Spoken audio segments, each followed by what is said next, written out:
نظمت مجموعة من الناشطين الكرد في روج آفايا كردستان اجتماعا باسم المبادرة الشعبية المستقلة بدأت أعماله بحضور كافة الأحزاب السياسية في شمال وشرق سوريا وممثلين عن مسد، بالإضافة إلى مثقفون وكتاب وشيوخ مثل الشيخ مرشد الخزنوي وشخصيات اعتبارية وأعضاء حركات سياسية كردية ووفد من التحالف الدولي ضمنهم أمريكيين وفرنسيين، وذلك في صالة زانا بالمدينة. في بداية الاجتماع تمت مناقشة التغيرات في سوريا وتهديدات دولة الاحتلال التركي على شمال وشرق سوريا وجهود الوحدة الكردية. وبهذا الصدد تحدث لنا الشيخ مرشد معشوق خزنوي ومستشار المجلس الاجتماعي الأرمني في قامشلو حنا صومي عن أهداف اللقاء التشاوري.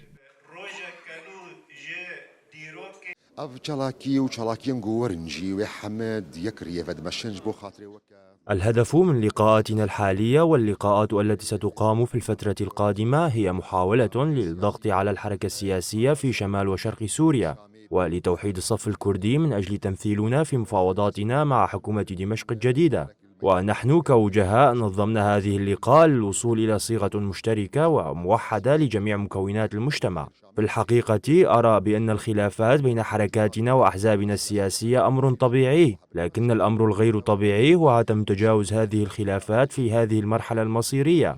أناشد أخوتي وشعبي وأحزابنا السياسية لنكن يدا واحدا وصوتا واحدا وقرارا واحدا في دمشق، ففي الوحدة تكمن القوة لتحقيق الأهداف. ملتي ماجي تشاوا بدهن صالة قرباني دايا وبشجيرتيا تفجر أخو كريا لكي نستطيع أن نكون متعاونين مع كافة المكونات وكافة الأديان وكافة القوميات وكل شعوبنا التي حضرت هنا لكي نؤسس إلى حوار كردي لأن الحوار الكردي هو قوة لكافة المكونات. لذلك نتمنى اليوم الحوار الكردي أن يصل إلى مرحلة متقدمة جدا ويكون وفد موحد ويذهب إلى دمشق، لأن اليوم ظرف صعب جدا ومرحلة استثنائية لأول مرة في تاريخ سوريا.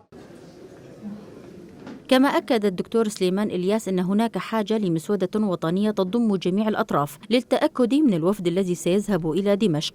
واستمر الاجتماع مغلقا أمام وسائل الإعلام.